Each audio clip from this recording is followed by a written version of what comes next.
So please welcome Lesley Orr.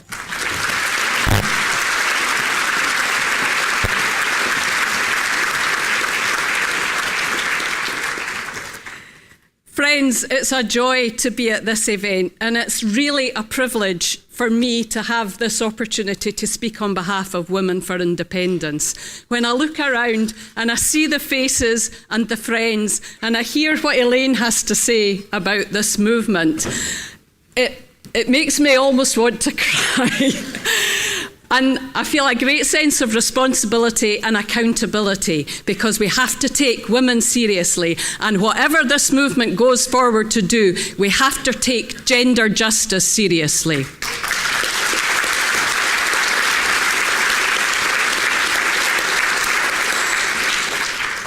This session is about movement, and as you're well aware, Women for Indie is full of movers and shakers. And in fact, we did wonder, especially since we're in the kind of graveyard slot of the day, whether a song and dance routine might not be a better contribution to today's proceedings. And in fact, during the last few days, some of my very dynamic sisters on the National Committee have been offering me their interpretive talents. You know who you are. I think, to be honest, it's just that they weren't dynamic enough to book their tickets in time so that they could come along, and they thought they could be my backing band. But that'll be the treat for the next time. Women for Indie is a non-aligned, non-party political network. We campaign locally and nationally for gender and social justice, for environmental sustainability, and for better democracy. Our vision, and Stuart said, let many visions flourish. This is part of our vision. It's of a society which nurtures the well-being and common good of everyone. It's about providing a secure space for living in which all of us are supported to grow and to flourish, with freedom to explore and to create in all our complexity and difference. We want a spacious Scotland. A Scotland which exercises a politics of dignity and justice and care. A Scotland in which all are invited to participate. We're a grassroots feminist movement, and we're committed to the struggle for self-determination, but we know very well that the well-being of the body politic and of an independent Scotland is about a lot more than constitutional change. That's only part of the story. Politics is about the stuff of life. It's about food, land, shelter, safety, freedom from fear, good health, mobility, work, caring for one another. It's about play. It's about beauty. It's about fun. It's something to celebrate. It's about relationships and justice, about connection and community. Politics is about challenging everything that degrades and destroys the integrity of these things. And Women for Indie works for change now as well as for independence in the future. We're proud of what we've achieved and what we carry on doing. And if I had more time, I could give you a long list of the things that our members are involved in just now. And right now, actually, some of us are holding a local democracy event in Kirriemuir, because it's about local democracy. It's about where people are. And women have always been at the heart of politics as if people mattered. We've been involved in protests and resistance for hundreds of years, grassroots efforts to meet the needs and response to crises in local campaigns, and in challenging the patriarchal privilege and power which for centuries was taken for granted, and in some places is still taken for granted as just the way things are.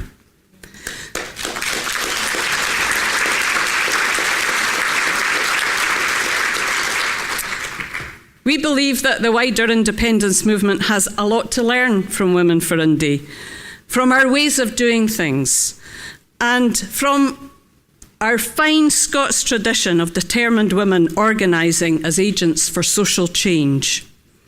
We've developed a proactive strategy for wherever we're moving to now in the independence campaign.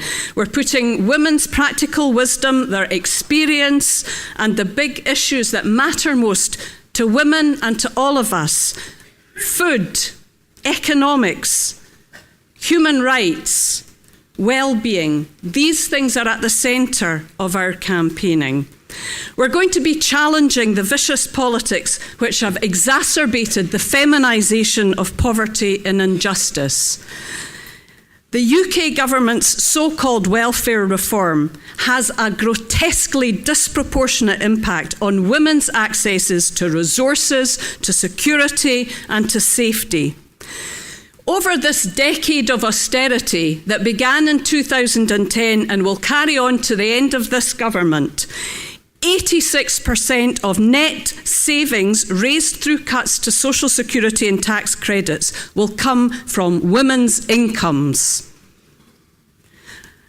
This is the reality of women's lives. This is what they're struggling with day after day after day.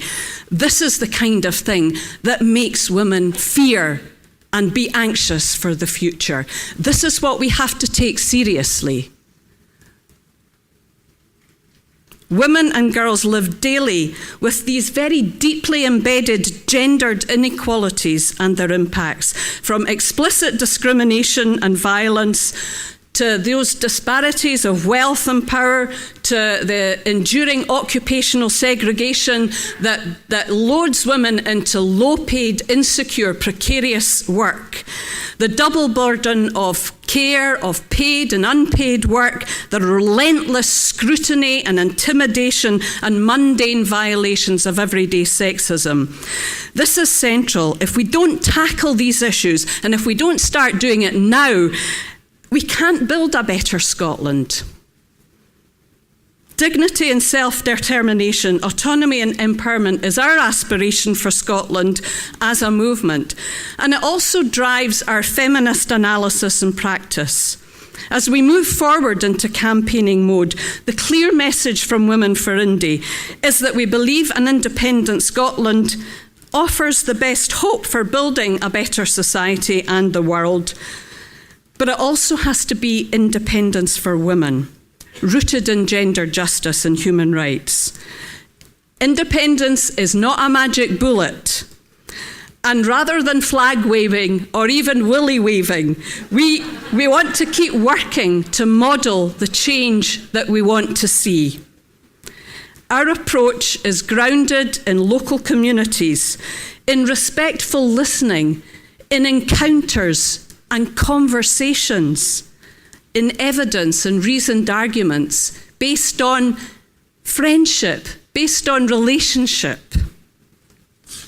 We're not willing to accept that the way things are is the way things have to be.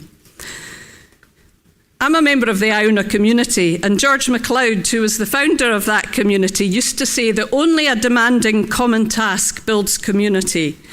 Many people experienced that reality during the first Indie Ref campaign. It wasn't just the shared goal, but the process and the experience of connecting with others and working together, which was so enlivening and transformative. It transformed people's lives. It transformed their outlook. We're here. We're still living on that energy. A movement built on strong foundations and with a purpose that people care enough about to generate that kind of passion. That movement releases untapped energy and mobilises previously hidden or undiscovered resources. And when each person knows that what they do matters and makes a difference and is valued, confidence and creativity grows. I think that's what we're discovering in Women for Indie. A successful movement depends on human connection and relationships, because that's what gives us the capacity to sustain action over the long haul. We're a community on the move. We're not an army marching all to the same drumbeat. And we need to be focused, but we also need to be agile and flexible. We need to be distributed and not concentrated in power, knowledgeable and responsive to our own context and our own communities. And we need to encourage the explorers amongst us to take risks. The most effective movements for change embody the values and visions they proclaim. They are communities living in the tension of the not yet, but as if. I'm a historian, and I often filter present struggles and future aspirations through the lens of our past. I think especially for women, we have to be reminded that our heritage is our power. And the long lost or hidden or silenced voices of our foremothers call to us and connect our struggles with theirs. Recently, I read these words in an unpublished autobiography. Today, we see rapid changes taking place throughout the world, leading to the alignment of forces for progress or reaction. Scotland is placed in an anomalous position. She sees small nations like Finland, Denmark, Ayr and Norway given a voice and a vote in councils and power blocks, while Scotland has no voice or vote except by proxy. Decisions are taken that affect her economic life and development and lead her into wars, control her markets and productions, but she has no right to raise her voice upon the floor of these councils. This is gall and wormwood to younger Scots. They are called to shed their blood, yet as a nation, Scots are not represented. This must be changed.